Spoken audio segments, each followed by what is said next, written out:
โดยตอบสนองตามการเสริญของประธานวลาดิเมียร์ปูตินประธานาธิบดีแห่งสหพันธ์รัสเซีย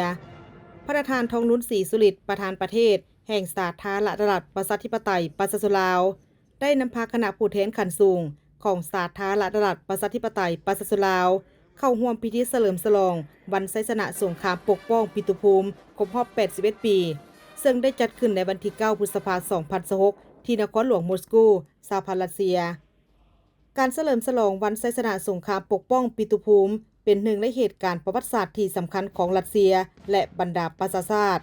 ซึ่งได้จัดขึ้นเพื่อจารึกคุณงามความดีและแสดงความรู้บุญคุณต่อบรรดานักรบกองทัพแดงโซเวียตและทุกคนที่ได้เสียสละชีวิตเพื่อปกป้องปิตุภูมิจนสามารถญาติได้ชัยชนะในสงครามโลกครั้งที่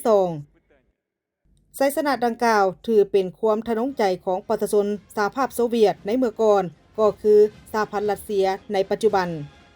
การเข้าร่วมพิธีเฉลิมฉลองครั้งนี้บรรดาผู้นำและผู้ต่างหน้าจากหลายประเทศเพื่อนมิตรและมีหลายกิจกรรมสำคัญถูกจัดแสดงในงานดังกล่าวเป็นต้นแมนการแสดงเดินสวนสนามของก้อนกำลังของเหล่าหบต่างๆจากทั่วประเทศ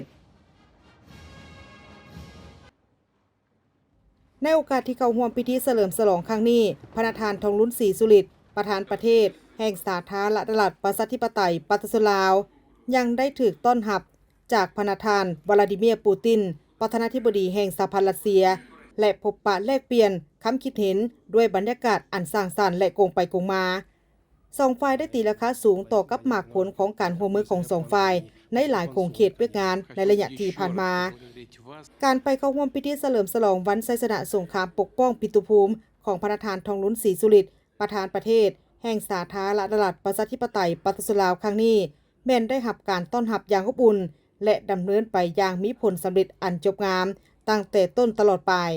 ทั้งเป็นการประกอบส่วนอันสำคัญเข้าในการเพิ่มทวีและหัดแน่นสายผูกพันที่เป็นมูลเสื่ออันยาวนานระหว่างสองประเทศลาวรัสเซียให้ก้าวเข้าสู่ลงลึกและมีมากผลนับมือนับแน่นแฟ้นยิ่งขึ้น